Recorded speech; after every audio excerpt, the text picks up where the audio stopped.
Hey guys, welcome back to Let's Be Honest podcast. Today we have Mariah Counts on the podcast. She's a queer artist who makes music for crying, driving, and fucking. We're gonna have to talk about that because I'm like, where did you get that from? We're gonna be talking music, love, and all the gay chaos. I'm super excited to chat with you today. So let's get into it. Everyone, welcome Mariah.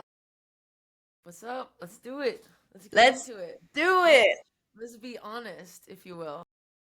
Let's be honest. Okay, so yeah, the crying, the driving, and the fucking. Where did that come from? It's like so much less of a exciting thing. I actually just thought business wise it was wise to tell people what they should be doing to my music. And those are things that I feel people should be doing. So they should be listening to your music while they're driving, while they're fucking, and then while they're crying. Yeah, correct. Amazing. Exactly. Love it. It's like a Yeah. a little mix of everything. Yeah, I don't do the listen to my music and fucking one personally. I think that'd be a little like weird, maybe. I suppose it would be really thorough though, like for me to test my music out before putting out, but I feel confident about it. You're like, I don't I have just to test it out. I believe I in don't need to myself. test it. Yeah, yeah, but I definitely drive and cry to my music sometimes. Yeah. Amazing. As you should, as you should. Fuck Mary Kill, Kristen Stewart, Ruby Rose, and Renee Rapp. Okay. I think I would kill Kristen Stewart just because I know she has been known to be a little not loyal Okay, in the okay. past. However, I do think it was before she knew who she was, so she was probably trying to figure it out. Regardless, that's a no-go. If I already know that, I think and no thank you. And then which is so tragic because Twilight, and I do love Twilight. Anyway, Yeah. fucking Ruby Rose. I'd probably marry Ruby Rose just because I feel like she's been around the block and she probably would be a really amazing wife.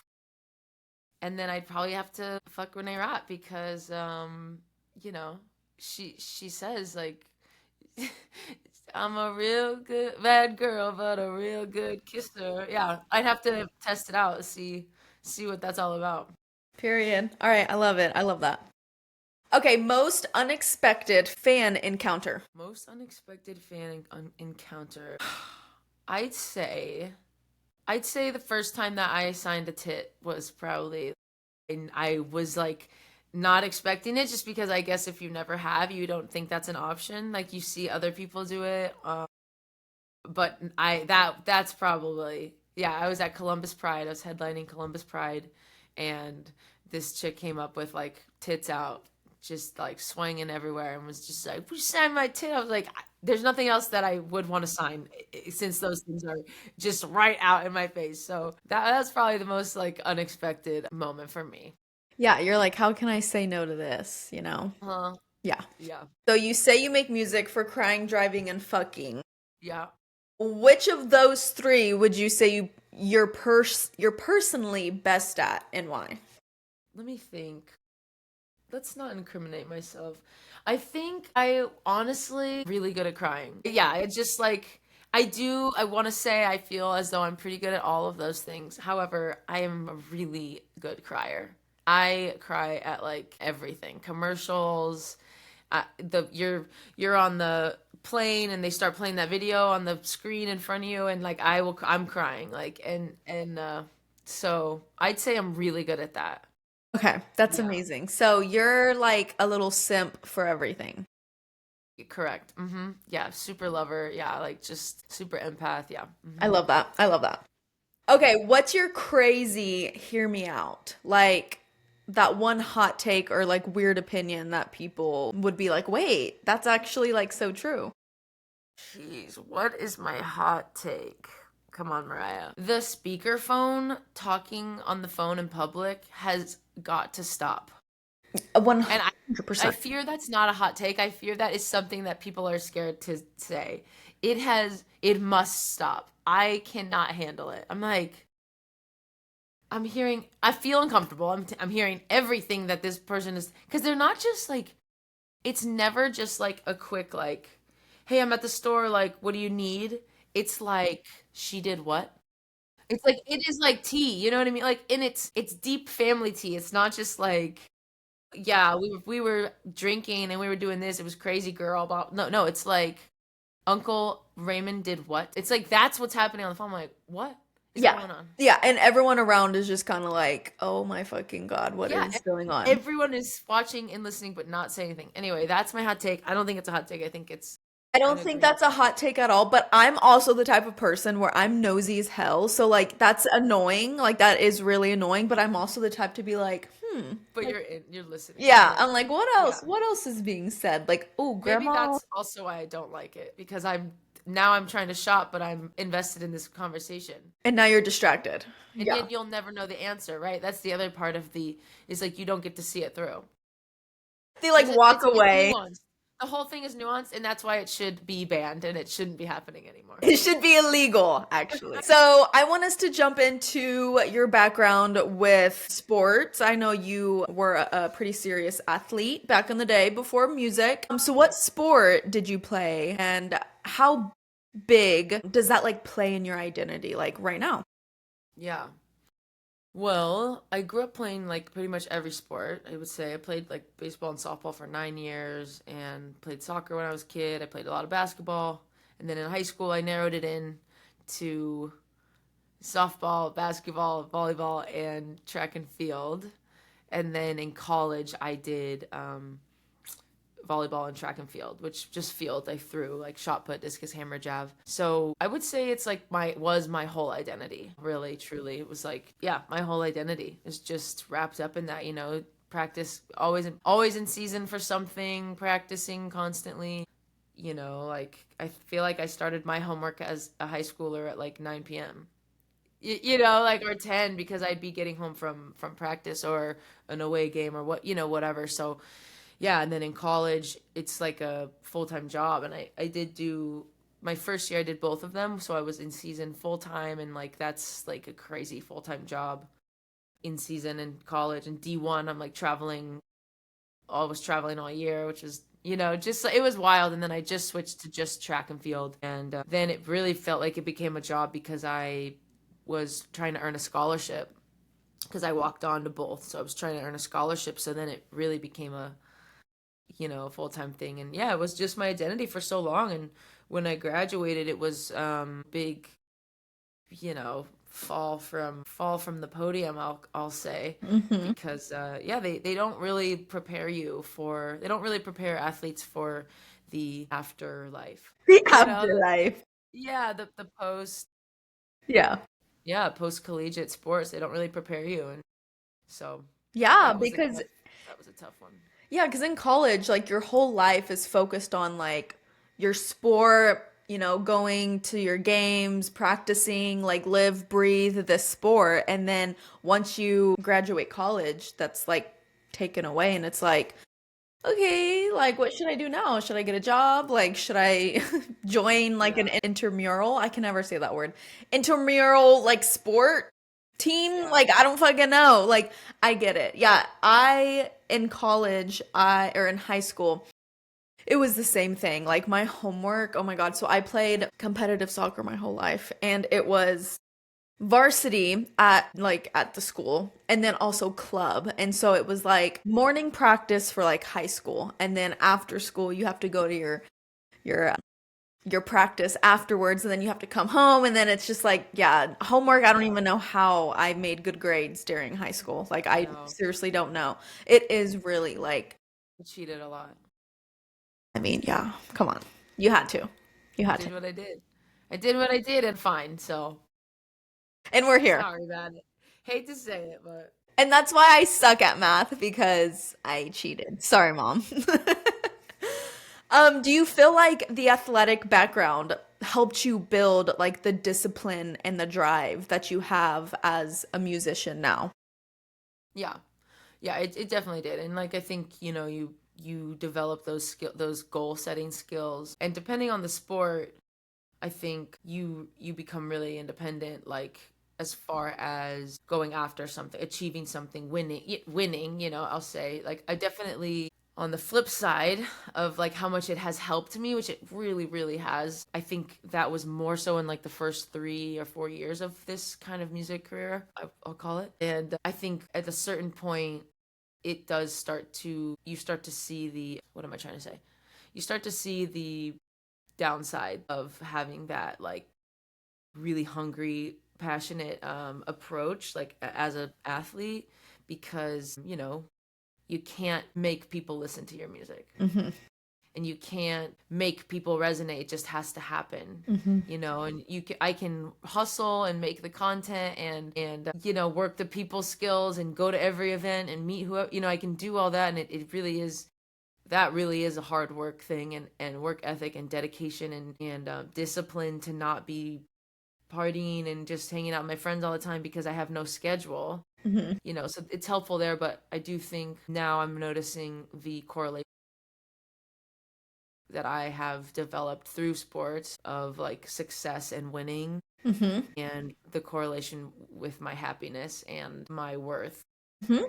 and my purpose, if I'm serving my purpose. So I do think just as I get deeper into the career, I start to notice like some of the things that are hindering me, I would Yeah. say, from my athletic background. And I appreciated the stuff that was helpful in the beginning, and now I'm trying to work through the downsides of like, you know, you can't just work really hard, achieve the goal and get the gold medal Mm-hmm. in music. It's just like not how it's working.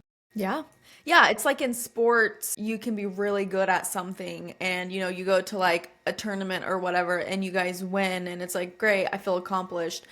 But with music, it is different. It's like it's a different type of like winning. You know, it's like getting an album out is that's amazing. That's winning, but it's also like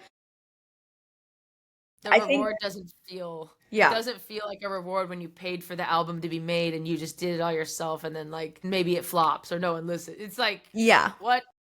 Yeah. No, exactly. And as like an athlete, like you work so hard to like feel fulfilled and like get that gold medal, but then with music it's more of like a slow burn. You have to like really put in the effort. But I also feel like that's where the background of like discipline and being an athlete does kick in. It's like, you know, it's hard, at least for me, because I come from an athletic background as well, where like for my podcast, for example, like I want to be so much further than where I'm at, you know, but I also have to realize I never thought I would ever have like half of these people on my podcast. You know what I mean? Like I never thought I'd be able to connect with all these amazing people.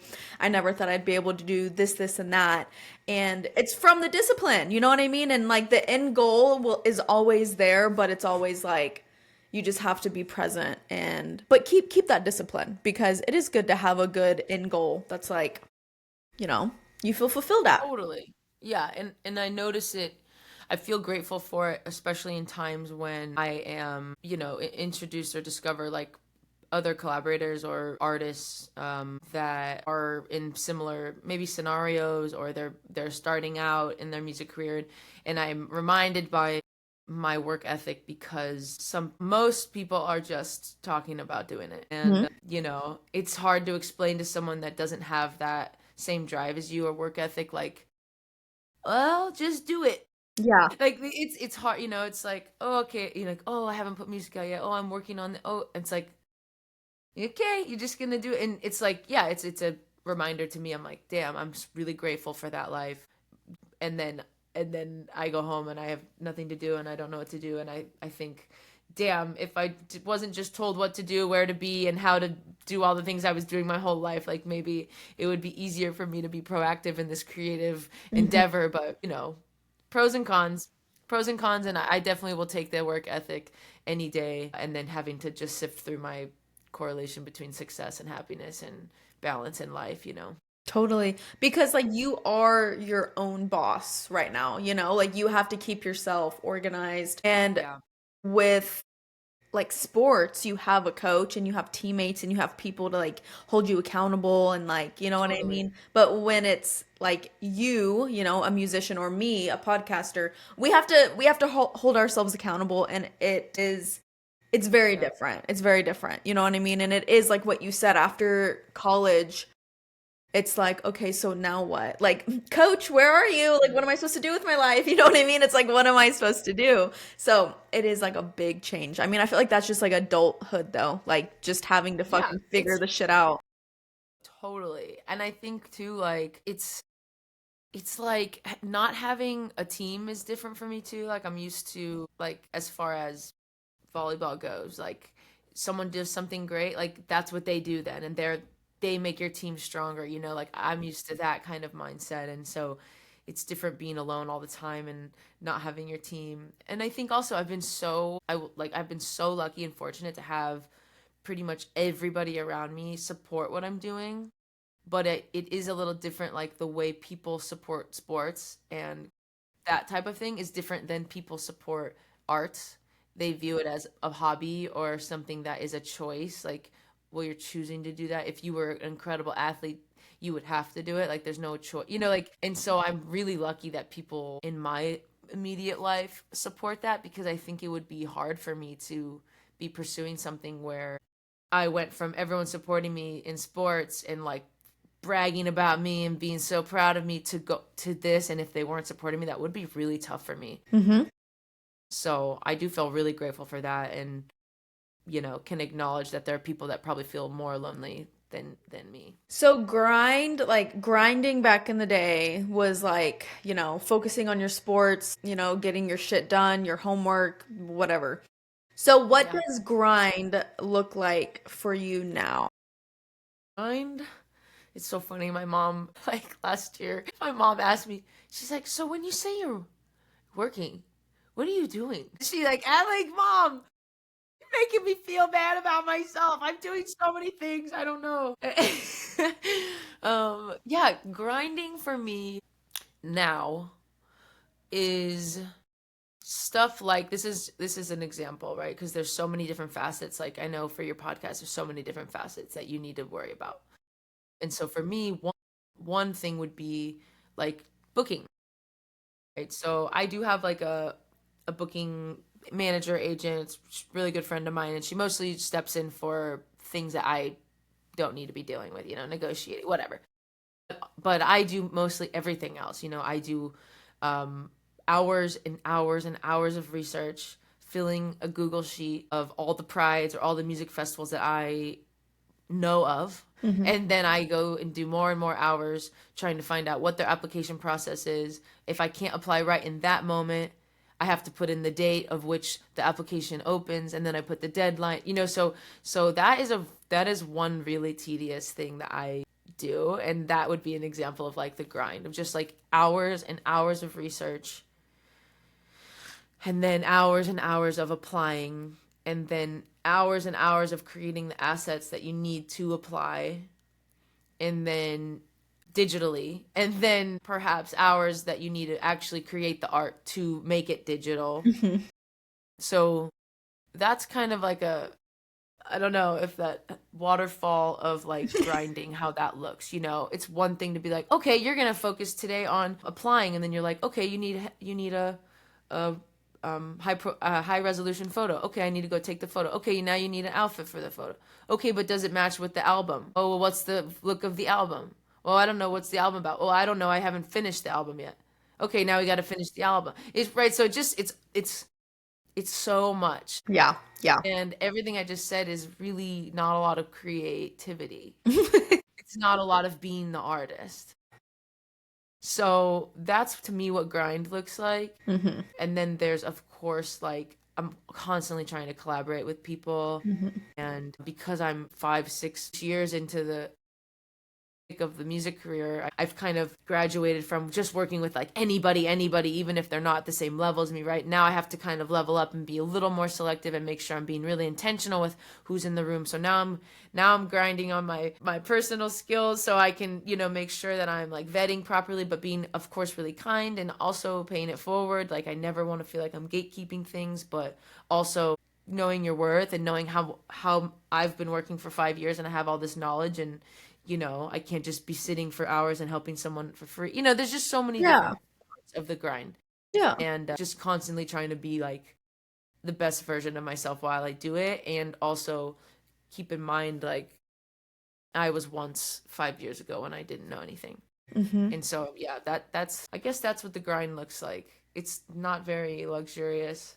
Um, Well, and yeah. hopefully it will be luxurious in the future. That's why we're doing this, right? I mean, Not to say like, but of course it is like this is I would like what you're doing is like a lifestyle. Like that is like you are a musician. Me, I would love to fully dive into being a podcaster, but it's like I'm slowly getting there. Like I'm slowly putting myself into a position where I'm gonna want to do full time. You know what I mean? And it's like you have to do those hard things. You have to do those grinds to get to where you are. You know what I mean? Like shit, I probably could do this full time, but I gotta make money. I gotta make more money. You know what I mean? It's like there's just grind. There has to be grind, like in every Really aspect. tedious. It's really tedious, and I do feel really lucky, like that I even have the fans I have. I feel really lucky, and I worked really hard to get them. They might feel like they just stumbled upon me, but I worked really hard to get them and keep them and maintain them. Like another example of grind is just like I respond to everybody. I respond to every single person. I have nobody running my social media, so it's actually me. Well, Like I respond to every comment I can. I sometimes just reach out to people that comment to me just to like maintain that relationship. Like I try and be as accessible as possible, which can run you very, very thin, hmm and it hmm can bring you out of the real world and put you in your phone so much that you don't even want to interact in the real world. So hmm that's hmm another big part of the grind that I think is worth mentioning, especially in case any young artist watches this and Yeah, no, 100%. I feel like a lot or of fan people, watches this and wants to message me. yeah, I'm available. I'm accessible. like I'm accessible and I love you and I will try to respond back to you because I love you. Yeah, But yeah, I don't think a lot of people realize everything that you, when I say you, I just mean like artist. musicians, yeah, artists have to go through to get to where you are. Like people think you just have to make music and like put it out, and it's like Yeah, okay, but if I put it out and no one knows who I am, I'm just like, so there's like background behind it. It's like I have to promote myself. I have to go on podcasts to promote myself. I have to, you know, whatever. Like there's just so much behind it. And I get you, girl. I get totally. it. I get it. Thank you. Yes, Thank you. I get it. It's a lot of work. It's a lot of work. I feel like sometimes I forget what I've done to get where I'm at. And just when you were just saying that in that moment, like, yeah, I just put out music. I put out a full album and then I toured the entire country in my Subaru. That's what I have done to get where I am today. Like it was not as so simple as making a bunch of thirst traps and then putting out music. Like I fucking went across the entire country. Like just when I think about like that, I'm like, damn, I really like did it, You're and you're some doing the damn thing. Yeah. yeah, yeah. And it's like I was talking to someone on the podcast. It was a while back, but I remember they were like, because I was talking to them about how my end goal is like so big. Like whenever I want something, I always get it because I put effort into it. Like when I work for something, I always get it. And so I was talking to them about how like, isn't it scary to like dive into something and then potentially it not like work out Yeah, for you? And I was talking to them about like, my goals and everything. And they were like, you keep moving the goalpost. Like you just keep moving it. Like you've hit so many goals that you've wanted to. So you are doing everything you've wanted to do. Like this is everything that you've wanted to do, but you just keep moving the goalpost so you think it's not enough. And it's like it sure. 100% is. And it's all about, the connecting with people doing this. And anyways, that episode, I was able to sit back and I was like, you know what? Because as athletes, we're hard on ourselves. Like, So hard. ooh, Yeah. we are so hard on ourselves. And like, even if we're like the best podcaster, best artist out there, we still are going to be moving the goalposts because we're like, Yeah. we know we can do better, even if we're Yeah, and giving our best. yeah, and things, like people forget that athletes also know how to lose. And we know rejection very well because we had a coach probably or five that told us that we sucked or we weren't doing, like we have lost many a games or many of competitions, so we know what it's like. And so it's interesting, like in music now, when I experience something that maybe I feel like is a loss, or I would consider it, like if I put something out and it just doesn't perform the way I want it to, it's like it's a failure. It is a failure, it's a loss, and then you have to like people don't understand that's a big part of being an athlete too. Like you get back at practice and you practice and then you try to win the next time. And Hmm. that's a huge part of music nowadays. I think people, like you said, they think they can just put a song out and they're really hoping because TikTok and if they make a couple videos and that it should do this and that this is what the result should be. And it's just like, I have to remind myself, someone told me once, like, nobody owes you anything. Hmm. Yeah. And, you just And keep trying. 100%. And it's like you will not grow as a person, like in any aspect of your life, if there's not failure. Because if you continue to just do everything right, like of course, like you're gonna feel good about it, but you may start to be stagnant because you think you're doing everything right, but in reality, like maybe down the line, people are like, well, let's switch this up a little bit or whatever. You know what I mean? Like you have to learn from your failures to kind of switch things up, to kind of learn from it, to be like, okay, this didn't do well. Maybe it's because I'm thinking podcast, like maybe it's because I edited it this way, or you know what I mean? Like there's so many things that you learn from failure and it's needed. It fucking sucks, but Yep. it's needed. Totally. Totally. Okay, so when was the moment you realized that you wanted to start doing music? I was really fortunate to be selected to um, be on a competition TV show by Dwayne The Rock Johnson. It's called Titan Games, the Titan Games. Wait, you were on the Titan Games? Yeah, I was on the Titan Games. Yep, yep. And it was a grueling audition process. It was not so easy as just like I applied and then they accepted me. It was like, I want to say it was like two or three recorded phone interviews, a FaceTime interview, and then a combine. So there was like 103 or something athlete, semi-professional exercises, I'll call them. They're supposed to be everyday people, but they were not.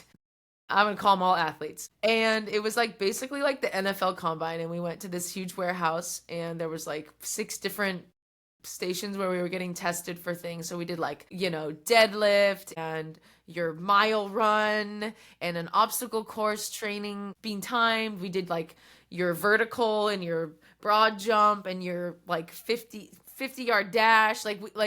We got tested like we were going to the NFL. And then one of them was like interview. So it was just like it was a crazy experience where I just was on a high. I felt like I was competing at the ultimate level. I think as a kid I'd always wanted to be on a competition TV show, and so I was like very stoked about it, and I was at the peak of my CrossFit competitive training. And I just was so excited, and the people I was around, and I was just like, I had the adrenaline fatigue I had after those 2 days was insane. I bet. Yeah. Anyway, it was after that I met all these people, and I was like, you guys are obsessed with music, or not music, sorry, sports and exercise. And I just recognized that I was not feeling the same way as everyone else. And I was like, I had just started like writing like my own songs and like fucking around with Logic Pro, which is like a music program. And I was staying up till 4 a.m. and then I was waking up at 9 or 10 to train CrossFit, and I, like, and do a double day. And I was just starting to realize that like I was putting more time into music. And so literally right after I got home from that combine, I called my CrossFit coach and was like, I think I need to quit. And before I even got on the show, I quit. I was like, just like, yeah, I love music. I think I'm ready to shift. And so I did it before I even got on the show. I got on the show. And then the whole package was very, in the day, she's a CrossFit athlete, like whatever, like athlete. And then by night, she's flexing her different muscle and she's on the stage playing her guitar, like that was the whole package they did on me. So even just that, like I could tell that like that's what I was putting out. I was that's what was emulating from me, was that I was interested in music now and I wanted to make that shift. And that was it. That was like literally the moment. It was a huge moment for me. Yeah, figuring out my identity after that was probably like a 2-year grind of just like adjusting and calling myself an artist or a songwriter. Yeah, and I just I never called my coach back. So if it, you're like, sorry, coach. If it wasn't for that TV show, you may have never kind of, how do I word this? You may have never been able to step out of like your little bubble and be like, wait, like, sports, working out has always been my thing, but like, am I actually passionate about it? It sounds like if you wouldn't have gone, you probably wouldn't have had that realization.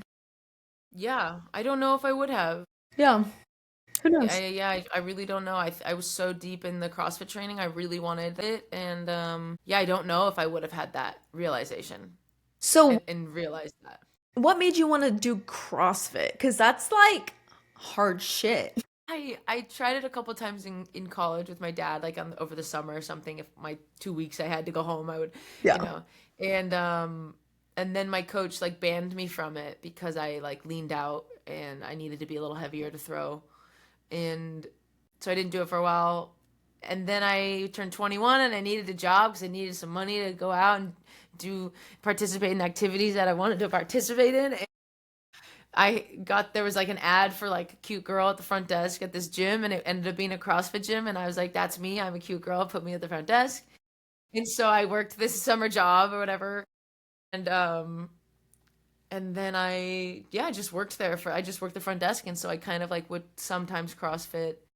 And then right after college, when I was in that state of that depressive state where you don't know what to do, no one's telling you where to go, you have no reason to get up literally in the morning.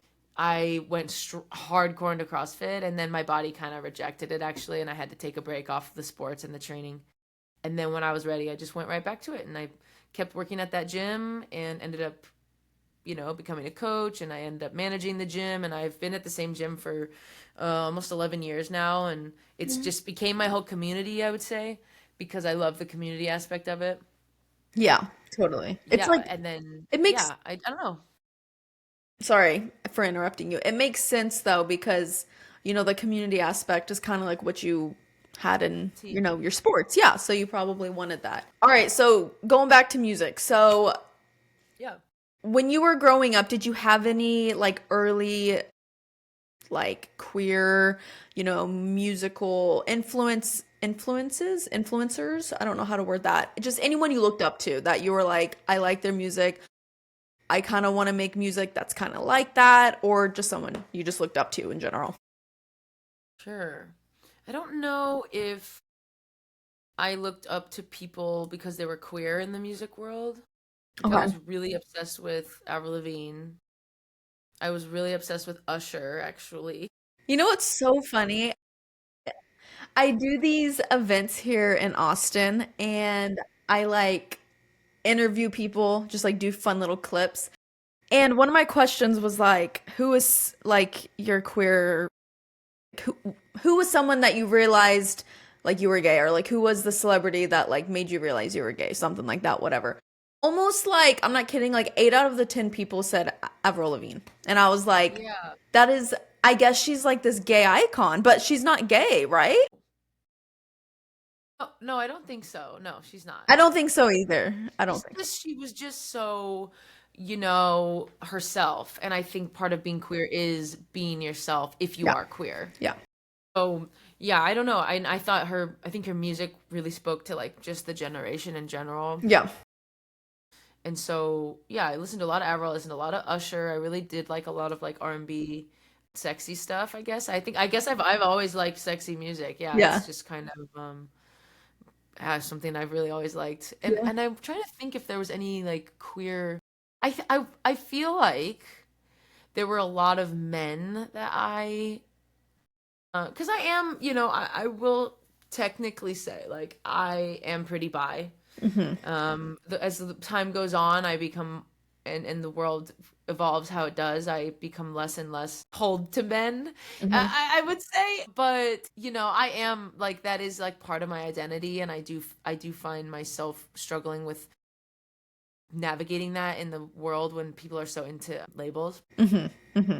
But I do think growing up, I had an affinity for a lot of like the like Jesse McCartney Hmm. and Simple Plan, and I think it was a combination of Ryan Cabrera, just all these like lover boy like I think I just one really loved music. I think that it's always been really deep within me, and always been a way of me coping with anything in my life, or finding a way to express. And I think I wanted to be like them a little bit. Hmm. And then I also think I thought they were cute, and I, had a crush. But Yeah. I do think part of it felt to me like they were expressing how I wanted to, Yeah. and not in like I feel like a boy way, but just like the way they were, Yeah. Yeah. And a lot of artsy guys are they do have that little bit of like feminine flair, and I Hmm. think I really resonate with that, like Hmm. having a very like masculine underlying kind of tone, but also being able to have like having a softness about you. Like I yeah, I don't know, I liked that, and I felt like artsy men, artists, like they can be expressive in any way. Totally. So yeah, I don't know. I guess, yeah. I Yeah. don't know if that helps, if that answers the question, but No, it did. those are the people I Yeah, relate. and I guess I shouldn't have worded it as like someone that you grew up like listening to that was queer, or someone that you looked up to that Yeah. was queer. I guess it didn't have to be that. I guess it could Yeah. just be. So yeah, you did answer my question. What's something about your creative process that fans may not expect? Sometimes I have a saved folder in my like TikTok and my Instagram called like songwriting inspo, and it's from just random people, and like people posting random things, like, so fans commenting, or fans or anyone posting something like a story or a photo or something that like inspired a song idea for me. Hmm. I save them, and then when I'm like looking, if I'm in the studio and I don't have anything that day that's like coming, out of me like inspo wise, I will like look in my folders and see That's smart. who I can pull inspiration from, and it's actually just like people I don't know, or fans. But I love that. I think that is so Yeah. cool. So like a fan will comment something, and like the comment is something that like you like, and so you take the comment and you put it into like your little notes. Is that what you're saying? Yep, That's correct. cute. That's cute. Can you think of one thing that's on your notes that you would want to share with us? Like, is just one thing. I I just had one the other day actually, and it was like, because I did this like duality post of like waking up feeling more masculine one day and waking up feeling more feminine one day, and a lot of people resonated with it, and somebody kind of commented this long post of like, or sorry, commented a long comment, just like kind of explaining how they feel, and we're just kind of like, I don't know. I don't know how to explain the inspo the way I got it, but it was just kind of like some days I feel like a high school boy, and some days I feel like a supermodel. Like just even that part of that comment, like Yeah. that was enough for Yeah. me. I was like, this is so inspiring, and I actually remember I even commented back, and I was like, you're quite the poet, because it's like this is Yeah. so poetic. Like this is a bar. This is a Yeah. song. This is a Some days, bar. yeah, like some days I feel like a high school boy, and some days I'm like a supermodel. Like that's so Yeah, you're like that is like a perfect lyric. song. Yeah, like, and that's Love it. something that everyone can relate to, even if they're not talking about masculinity versus femininity. Like that could be the most cis straight woman feeling like some days she's couch rotting and she's wearing sweats and she's a sweats monster, and some days she feels like going out and getting like all dolled up, right? Like it's so relatable. And so I think when I see things like that I know can be very versatile in who resonates with it, Hmm. those are the types of things that I'm like, yes. So yeah, I'd say that's a part of my process that people probably don't expect, and I think it's a cool part of the process because you're kind of like including the people that the music's for. Like Totally. music, like there's music that's for me, and then there's music that's for everyone else, and majority of my music is for everyone else because I typically resonate with anything I write. So when I write it, it was for me, and then now when I'm putting it out and I'm giving it to other people, it's for everyone else. Yep, totally. Okay, so speaking of the music you put out, you have 4 albums out now, right? Four. Yep, think so. I don't know. Probably. I have 3 full albums and I have 2 EPs. Okay. No, 3 full albums, 2 EPs. Okay, so what is a difference? What's an EP? EP is an extended playlist. It just means this is not a full album that we're putting all this money and campaigning into. It's a EP because it's not a full 9 songs or Okay. whatever you'd say an album is. So it's extended playlist, meaning like these songs kind of go together, but we're not going to do anything else with it, Okay. So, basically. You know what I mean? yeah, no, I hear you. So I'm sure each one of them is like a different theme. I bet each one of them, you were at a different point in your life. Times were different. Totally. Totally. So, can you talk about like where you were in your life on each album? Yeah, first one was called True Ugly Feelings, tough for short. And that was just like my first thing, my first EP. It was just like the first songs that I made and just wanted to get them out. It was very singer-songwritery. So it was like very like me just experimenting and like figuring out that I can do music. So that was kind of what that was. And then Lost in the Sauce, Lit for short, is It's funny. it was a breakup album. It was definitely meant to be a breakup album. I wrote it like during a breakup and over quarantine. Mm. And yeah, it was just a full-on breakup album. I was very sad. The world was shut down, and I got together with a friend of mine, and we wrote it, and he produced it. I wrote it, and we finished it in quarantine. And then once the world kind of opened back up, I went and toured it. So that was a really big chunk of my music career. I would say it was probably like a 2-year span of Lost in the Sauce. Okay. I was very lost in the sauce. I And feel that like was when I went on tour. What? I said I feel like we all were lost in the sauce during quarantine and like Totally. going through a breakup during quarantine. Like that's when I mean, I'm sure that's when a lot of people were breaking up because like you're quarantined with your person, so you're like, holy shit, get the fuck away from me. But Sure. I also feel like that's when you want like your person, because it's like so Yeah. I can understand that was Yeah, there probably was a rough. lot of growth. There was a lot of therapy and there was a lot of growth going on. And writing the album was very therapeutic as well. And then Yes. the tour was really therapeutic because I was just on the road for so long by myself a lot. Like it was 13 weeks total. Um, and I think 8 or 9 of the weeks I was alone.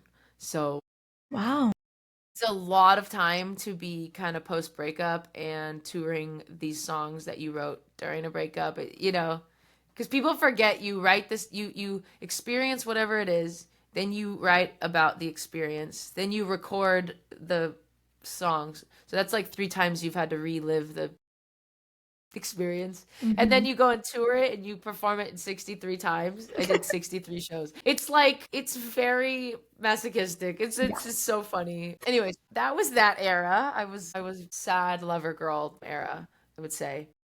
And then after tour, I got a bit of the post tour blues.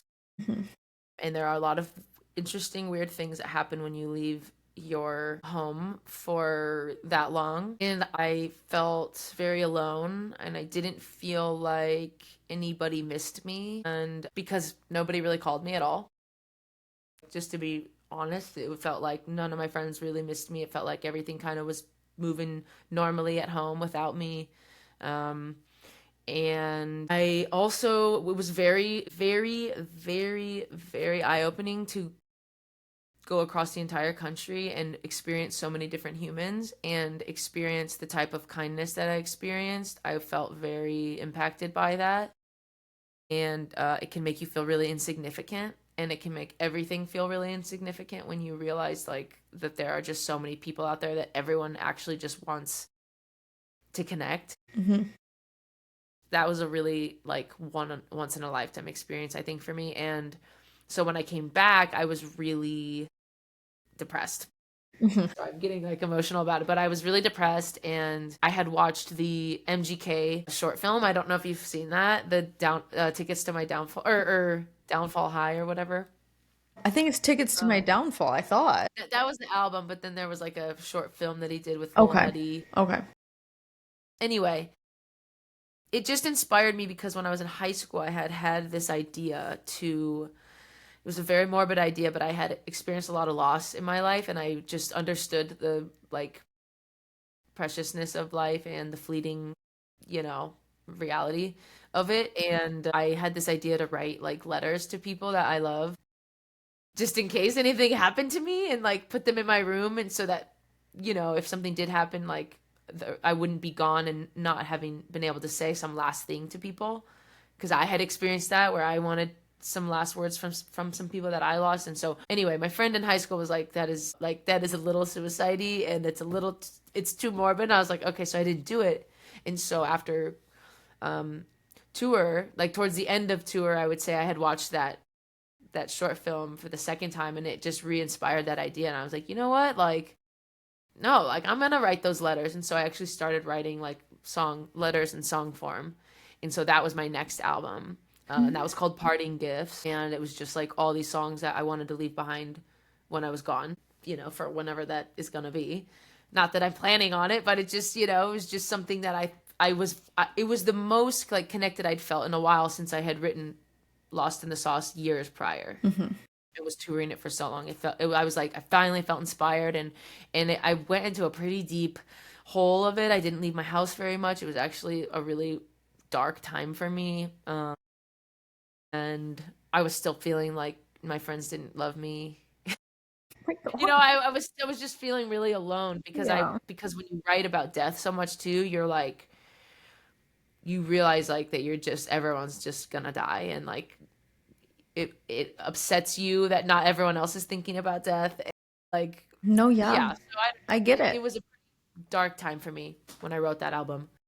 And I put it out, and it kind of like I had to get it out. I was so done with the album. I was so done with the recording process and the writing and then the promoting it. I was like, okay, I'm like, this is a little too traumatic. Like I was realized and recognized that it was not healthy anymore to like be focusing on the album, to be honest. And it didn't really perform the way I wanted it to and the way I thought that it would hit. And actually it was like fully crowdfunded. Like, so I was trying to do a short film for it, and I needed 30K, but I was only able to raise 10K, which like is already really amazing. And that was the full album. That's how much it cost. So anyway, after I put that out, I was like, all right, I need to fucking switch things up. And I like literally 3 months later put out a spooky, sexy album because I really needed it for myself. Like I needed to like have a palette cleanser, and I was feeling better from my depressive like hermit moment that I was having. And so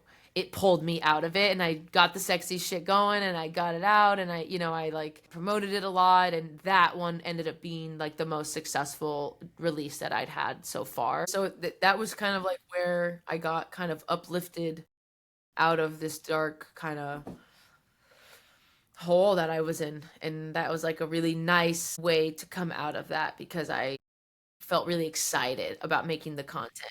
And that was so different than how I felt doing the parting gifts thing. So I felt really excited, and it was fun, and it was hitting, and people were enjoying it and eating it up, and the content felt really like organic to make because it was just like thirst trapping, and it was just easy. It just was a nice, yeah, it was just a nice time. So I really look back on that time. It was really nice.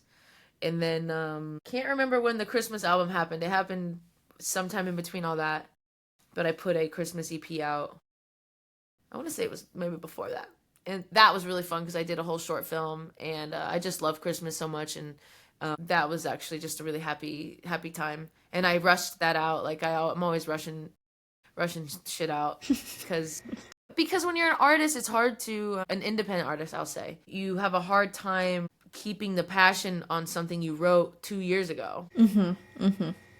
And so like if I have the means and I have the resources and I have the moment and it feels right business wise, like I'm just gonna put it out because I don't want to promote something I wrote 2 years ago because it gets old, and you need to be passionate about it because people can sense when you're not resonating with something anymore. And so and that was kind of how I felt about that Parting Gifts album. I felt like I had passed the feeling. I felt like it was something I wrote for myself, and because I turned it into something for everyone else, I moved past it. Yeah.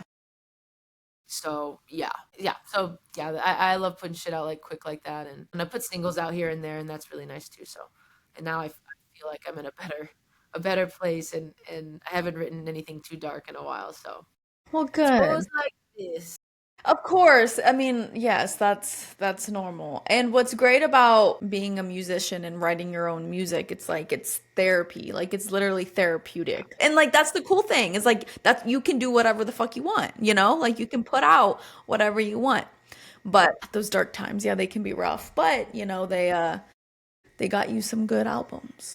They got me some good albums. They got me where I'm at. Like it's all part of the evolution. And that album too, like that darker one, like it was very Avril. Because I was feeling so introspective and I was feeling very nostalgic because you're talking about death and naturally you're going to think about the beginning when you think about the end and I went back to like my what I loved most and like that was what I loved. I loved Avril and then the MGK influence kind of made its way in the sound as well. So now it's kind of like it was like a little old Avril but like a little new Avril and Mhm. then a little MGK, so yeah, it's just a interesting thing. So it's also being like you said, like in all these different eras of my life and different places that I was when I wrote these, it also brought out different genres that Mhm. I enjoy, and that is really, really cool. And I enjoy the being so eclectic in that way. Mhm. It keeps things like fresh for me, and yeah, it's not a marketer's favorite thing, but it is. At the end of the day, I'm here to make art that I love, and I'm not gonna just do things that I Yep. have to do or whatever. Yeah, like you're gonna be authentic. You're gonna put out what you're feeling. I get that. I love how, I mean, I don't love that you were in a hard time, obviously. Like, I hate that for you, but I love how afterwards you were like, all right, I'm on my hot girl shit. It's spooky season. We're gonna put this Nice. out, thirst traps, and I'm feeling good. Yeah. Yeah, exactly. I love Yeah. that. It's great. The switch The up is switch up. amazing. I feel Yeah, like yeah. The switch up's crazy. The switch up went hard. Yeah. I feel like after every depressive episode or crash out, that's very normal to just be It is like, very normal. yeah. So obviously your music is very queer centered. So when did you realize that you were queer? Was your family like did you come out? Did you have a coming out story? Was your family accepting? That kind of stuff. Yeah. I think that I knew I liked girls also probably, I don't know, maybe when I was like 9 or something, like pretty Yeah. young. Yeah. I think I knew that I was curious about girls.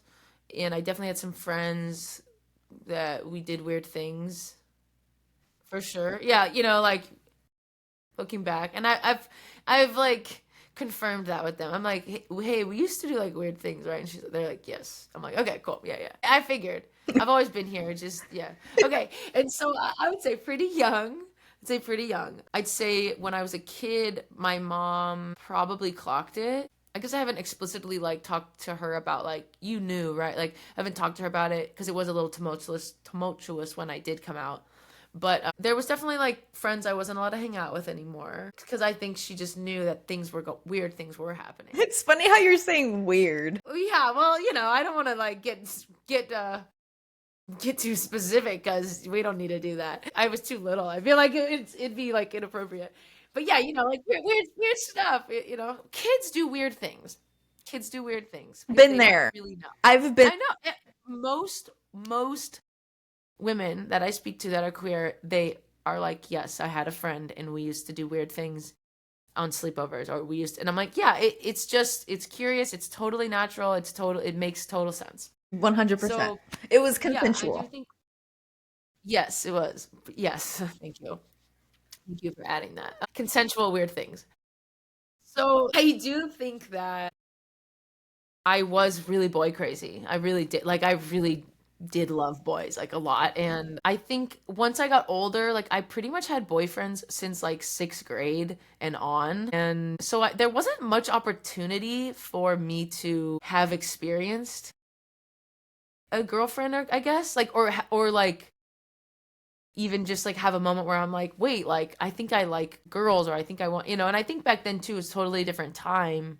Like, it wasn't as like it was definitely frowned upon, and so like I wouldn't have naturally been like, yeah, let me do this one thing that like is kind of an ick, right? Like back then it was like, when I did come out, even just using the word lesbian was tough because I'd been conditioned so long that was like an ick term, Hmm. right? That was something you didn't want to be. It was like, and so I think, yeah, I just never had enough time of being single where I would even have like tried anything. Yeah. So I definitely had like this one boyfriend, my last boyfriend, we were together for a very long time. And like, I remember like my friends and I being like, what would you do if we just made out? Like I remember, like I was like always the one that was like, if someone's gonna be gay on the team, it's for sure Mariah.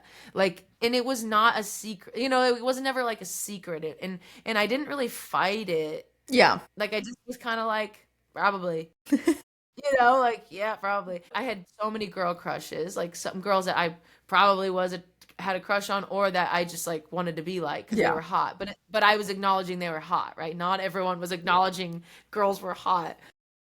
So, yeah, I don't know. I think I knew from a young age. I think I never really had a chance in high school to like experience it as an older, as a teen, I don't know, I guess. And then in college was when I like really figured it out. And I had my boyfriend, like we were together for like 4 years or something, and yeah. But then I fell out of love and started to realize like that I was interested in a girl, and then I was like, okay, this feels like the time to figure it out. Like this feels right. Like this, I'd never felt that before. It was just like I grew up a little, I was learning myself a little more, like, and I don't think I was suppressing it as a kid. I just think it just didn't happen. I didn't Yeah. meet the right girl, and I didn't have that experience in life yet to where I like was like, yeah, actually I think I am into this. So yeah, I would say I never was really suppressing it. I just like, you didn't ask that, but I'm just saying because I think some people do suppress it, and I didn't. I just never No. experienced it yet. No, yeah, I get it. And it's like this like societal norm, especially like us growing up, like and like in the older generations, it's like this societal norm to like, if you're a girl, you're gonna be with a boy, like that's the thing, talking about, queer people and stuff, like that wasn't the norm. And so like I was kind of in the same situation or very similar. I dated a dude for 4 years in high school as well, up until like my freshman year of college, and broke up and started to experiment in college as well. And that's whenever I realized like, oh, like no wonder like I was just like not happy in relationships with these men. You know what I mean? Sure, yeah. So yeah, I grew up being with boys, and I was also boy crazy as well. But I think it was more of like I wanted the validation. It wasn't like, I don't know. I don't even really know what it was because Wanted love, yeah. yeah, and like it's weird because like sexuality is so like it's everywhere. Like it's fluid. It's very fluid. So I was more aware of it with the whole Fletcher thing. It really sparked because I felt triggered. I'll say I felt triggered because I do not like being put in a box. I do not like being put somewhere that I don't feel like fully connected to. And so I had posted something about that whole Fletcher thing, and someone was like, you can't call yourself a lesbian if you're bi. And I'm like, I'm not really certain that that's true. What do you mean? I'm gonna marry a woman. yeah, So I will be looked at as a lesbian. yeah, yeah, yeah. And that I'm that just letting you know. I'm being open and being vulnerable and letting you know that I also, am bisexual. But I will be marrying a woman, so I will be labeled as a lesbian the rest of my life. And I do resonate with lesbianism and with other lesbians. mhm. And So it bugs me. I'm bothered by that. you're bothered by what? That Bothered people by people saying I can't, and people being this one man that was commenting, or this one angry lesbian. And it's not a bunch of people. I'm just saying, like, I feel very passionately about being comfortable saying lesbian and saying bisexual. And I get very triggered when people only call me a lesbian because I feel like they are omitting a part of me that is very much me. It bothers me. Okay. Right? If someone's like, well, you love broccoli and you only eat broccoli, but you're like, I fucking love asparagus too. Like it's annoying, right? And then they make all these jokes and they assume all these things about you because you like broccoli. Well, Yeah. that's a crazy example, but it feels like it does not feel accurate to me. It Yep. does Yeah. not feel genuine to me when people only say that, or if I only say that. But I don't want to not be able to go on a lesbian podcast Yeah. or post something about my music and say, this is for my fellow lesbians. I don't want to not be able to say that just because I'm also bi, or because I also have dated men in the past, or because I there is another part of me that is not. It's like the whole point of sexuality is that it's fluid and that it changes. Hmm. And so like and so that is why I always in the past, I'd say 2 or 3 years, I just use the term queer. Mhm. I think the whole Fletcher thing really triggered me because I could see all the arguments about it, and but then it also bothered me because I was like, well, I say lesbian, but I also, you know, like boys. I talked about this on my podcast so many times. It's like labels, I understand people, we have them to be able to Find represent, each other. yeah, find each other, represent who we are, represent whatever.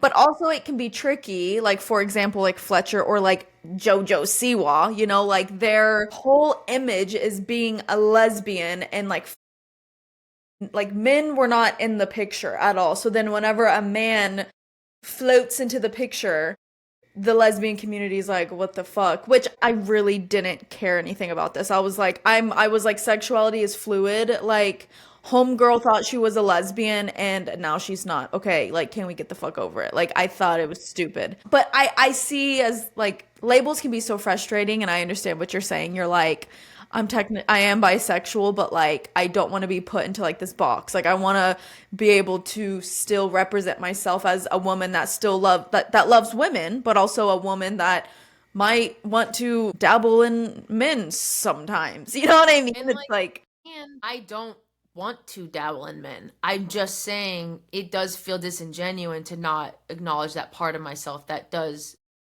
like men. okay, You know what I mean? Or has. You know what I mean? But I'm not poly. I'm not interested in I'm in a monogamous relationship. So it's like, I don't know. It just feels like you like green, so you can't like blue. And then, painted your room green, and there's never an opportunity to paint it blue. I don't know. I'm just, no, yeah. I'll say the JoJo and Fletcher thing, to me, those are completely separate things, right? JoJo's wild and out. Like she's self-proclaimed lesbian, right? Like we didn't put that on her. She did that. She put it on Oh my herself, God, yeah. and she's just wild and out. And she's a kid. She's figuring it out. So like Yeah. whatever for her thing. She said she invented gay pop. Like nobody told her to say that. So that is a completely separate thing. So JoJo we'll put that aside. Okay. Okay. God We won't bless mention her I'm anymore. so happy she's figuring her life out. Like, Yes. I can't even imagine being her age and doing it in front of everyone. And then Fletcher, like it was a timing thing. Yeah. It was a timing thing. It was a publicity. It was not right time. It was not correct. Her team did her dirty, and like I resonate with her. Like I resonate with that, and yeah, it was just the timing was bad. I don't think the lead single should have been what it was. I don't think there should have been merch for it. Like There was merch. business-wise, yeah, business wise, that was not to me what I would have done business wise. Yeah. Yeah. But as far as her personally, I felt empathetic. Like I was like, man, I feel this because like if I all of a sudden was dating a guy, if like my relationship didn't work out or something like crazy and I started dating a guy, like, but I wouldn't have done it in the same way. It's just Yeah. like that's the thing. I never would have hit it. It would have just been like, boom, here's me, here's what it is. I don't think it would be as prevalent in my life and at the forefront of my brain if I wasn't like a public figure. Like if I wasn't having to try and find my community, I don't think I wouldn't have as much of a problem. I would just be like, in person, I tell people, I'm like, well, yeah, I'm bi, like, oh, I'm like, yeah, what? Literally. I'm like, let's go come on. Like, what do you mean? Who Yeah. cares? You're like, what the fuck is the big deal? It's weird. It's like, I literally had an episode this morning and I was talking to them about it and how people that are bisexual in the community, they're looked at as like not queer. Like they're looked at as like you're overly sexual, you just want options, you're not actually gay, like you actually don't like women, like you just want to fuck around with them, and like it's like this weird thing where like bisexual people just like aren't fully accepted in the community, and it's this weird So funny. it's the That weirdest is thing. I do think that what you said before, like society, like all of that is just things we've learned, and now we're having to unlearn because all these new labels have come up, but in the wake of like trying to unlearn everything. So now we're like unlearning and learning and it's just like it's really tough. And so like yeah, I just use queer, if in fucking 2 years something crazy happens and I'm dating a guy or whatever, and someone wants to cancel me because I was targeting the lesbian community to further my career, I'm be like, you're damn right I was. Because that's my community and that's Exactly. who resonates with my music. So of course I'm gonna fucking target that community. Yeah. Yeah, you're like And I was walking the walk. It's not like I'm targeting it and then not walking the walk, exactly. Exactly. That's what I right? was I just mean, about to say. It's like you're targeting the yeah. lesbian community because I mean, it, lesbians like lesbian like it's women liking women and that's also what you like. Even if it you is. like men at the same time. Like Yeah. So yeah, it's interesting. I don't know how I got there, but I have a love-hate relationship with the labels. Like I understand that like they're great. They help people come together and like it's a sense of community and like they need it and like it is needed, but I also like it can cause people to be like, for example, the whole Fletcher thing. It causes her to be canceled yeah. because she was representing herself as a lesbian and then she found a man that she liked. Like, God forbid. Yeah. So, Yeah. okay. Yeah, exactly. Exactly. Is there anything coming up with you musically that you would like to tell us? Anything fun? Any, I don't know, concerts? I don't know, anything. I have a Christmas EP coming out very soon. That's very exciting. I haven't posted about it at all. I'm just like planning on just flooding the feed during Christmas season. Yeah, so I think that's the main thing I have going on. I've just been working on that. I think it's like 4 songs, 4 or 5 songs. And my last Christmas stuff was like pretty. I think I would say most of it was upbeat. There was like one sad song, one love song. This one I put one of my favorite songs that I've done in a while, and it could pass as a non-Christmas song, but it's basically like it's kind of like, in this dark time that we're in, like we just need some Christmas spirit kind of thing. And like wondering if like other people are feeling the same way. Like I think we're calling it "Am I alone in this feeling?" Like it's like, am I alone in this? Like, or do we need to put our tree up like now? Like am I tripping or like is the world on fire? Like so I think I'm really excited about that song. It feels like really me, and sometimes when you're writing so much, you don't always feel like you are feeling what you're actually writing about. And Yeah. so that I'm really excited about that, and I really enjoyed these songs. There's a collaboration on the EP that I'm really excited about with a friend of mine. So yeah, that's what's new, and then just kind of writing and prepping music for the new year and just kind of getting ready to open the floodgates on just releasing shit. Yeah. Just releasing shit. Yeah, I kind of just like want to put a bunch of shit out and see what hits. And Yeah. I'm grateful to be independent still and like be able to test like that and be able to just be able to fail, like so, if I was signed and there was a lot on the line and people invested in me, it would be tougher to just be like, sure, let's put it out. And if it fails, it fails. We learn from it. People don't like that from you, like whatever. So yeah, no performances, sadly. Yeah, I haven't been booking much, so I'm really hoping that that changes next year. So if you're watching this and you want to book me for something or you want me to perform somewhere, you should message them and make them book me. If y'all are listening and I don't know, Y'all are listening. book Mariah Counts. One last, or actually, there's like two more questions. What do you hope that the queer community takes away from your music or just you as a person, just living your truth? I know it's a deep one. Mm-hmm. I think that I want to make an impact. That's like my whole purpose. Like that's my why. That's why I keep doing it.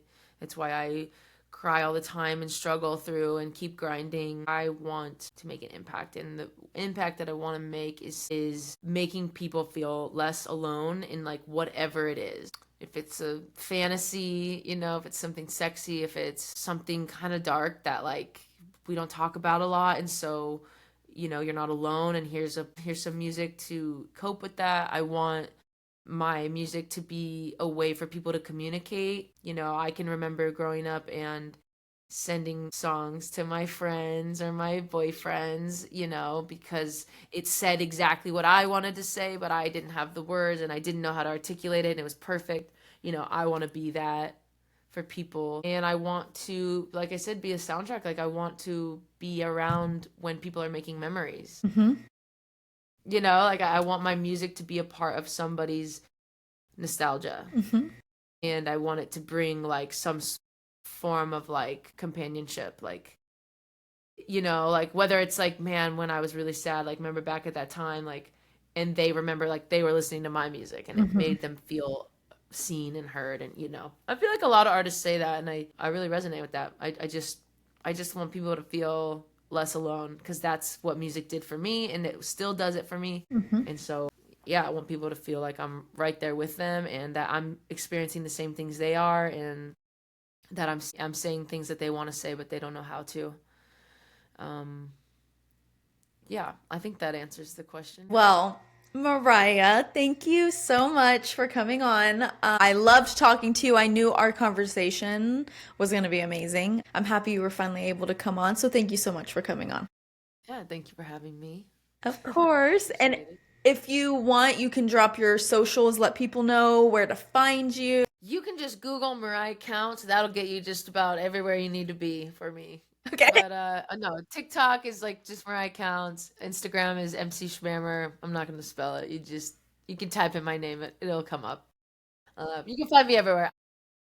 Unfortunately, on every platform. It's just a lot. But find me, message me, tell me your favorite song of mine, tell me your favorite lyric of mine. Those are the kinds of things that keep me going and make me feel seen and heard, and remind me of my why, and Totally. keep inspiring me to keep putting music out for people. Amazing. Okay, well, for my listeners, I post every Wednesday. Make sure you guys subscribe. If you guys are listening, go to my YouTube, subscribe. If you're watching on YouTube, make sure you go listen on Apple and Spotify and follow me on there. Also, Instagram, everything's linked below. I love you guys so much, and I will talk to you guys later. All right, bye.